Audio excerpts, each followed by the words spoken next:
Chicos, ¿cómo están? Hoy vamos a hablar de por versus para.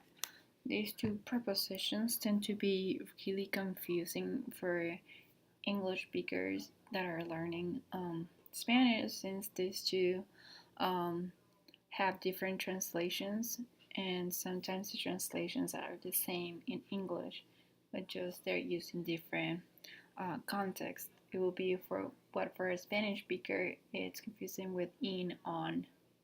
Yeah, we just like mix them up because they have multiple translations in Spanish.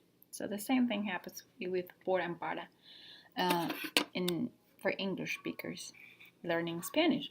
Okay, so let's start with there's like three main areas where we see por versus para. Okay, first one is movement, and we're gonna start with this. Por we use when we're talking about moving through something or around a location. So let's say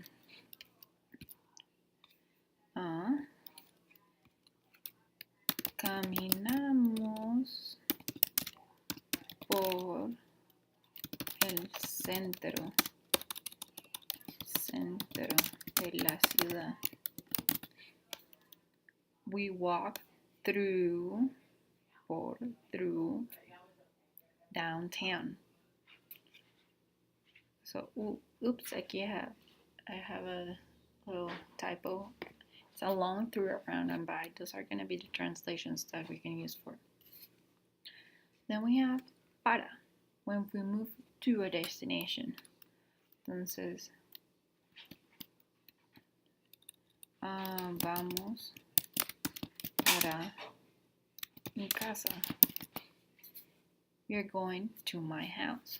So here is that you see we're going to, but there is a final place that we're going to.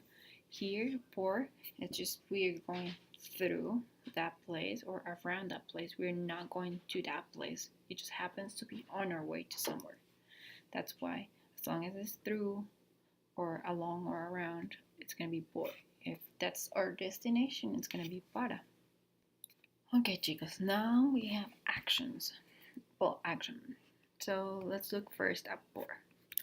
So reason or motive for an action, meaning that is just like it says, a reason or like why we do something. So let's look at example. Lo hizo por ti. He did it for you, because of you, or on behalf of you. Let's look at the next one for por. Object of search. Busco por una casa nueva. Looking or searching for a new house.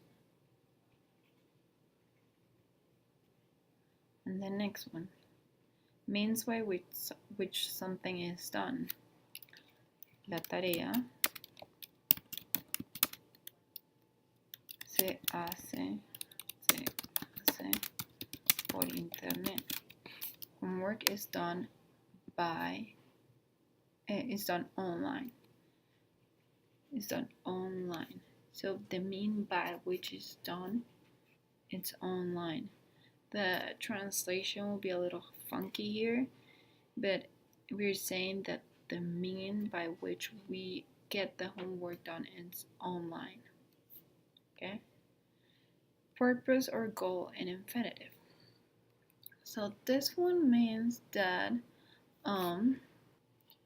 this one is done to talk about something that we do, like it says the purpose or the goal that we want to accomplish, right? But this formula or form to write it is to use as an infinitive verb. So let's use an example. Estudio para sacar buenas notas. The next one is also purpose or goal plus noun. So it's the same idea, but let's look at the example so we can really see the difference. El arroz es es para la paella. Right? So that's estudio, verbo, para, for, sacar, infinitive verb. El arroz es para la paella. So here we're using verb, para, verb, and this second verb is in its infinitive form. So this first one is something we want to accomplish. So in order to get good grades, I have to study. The second one is purpose plus noun. So el arroz is for, or is to be used for the paella, right? Used for. Even though both talk about a purpose that we want to fulfill, this is about something that will be used to accomplish the next thing. And this will be the same thing, but in terms of verbs, actions that you need to do to accomplish another action. Okay, and our last one is recipient of something. It's just like when you receive a present, it says for, para, from, and to. Okay, this will be your to.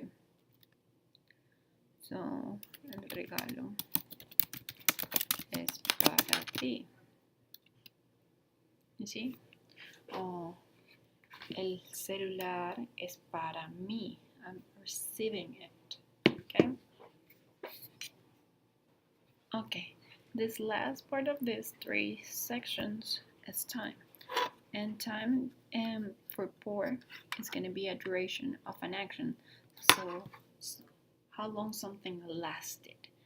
Por ejemplo, estudiamos por 2 horas.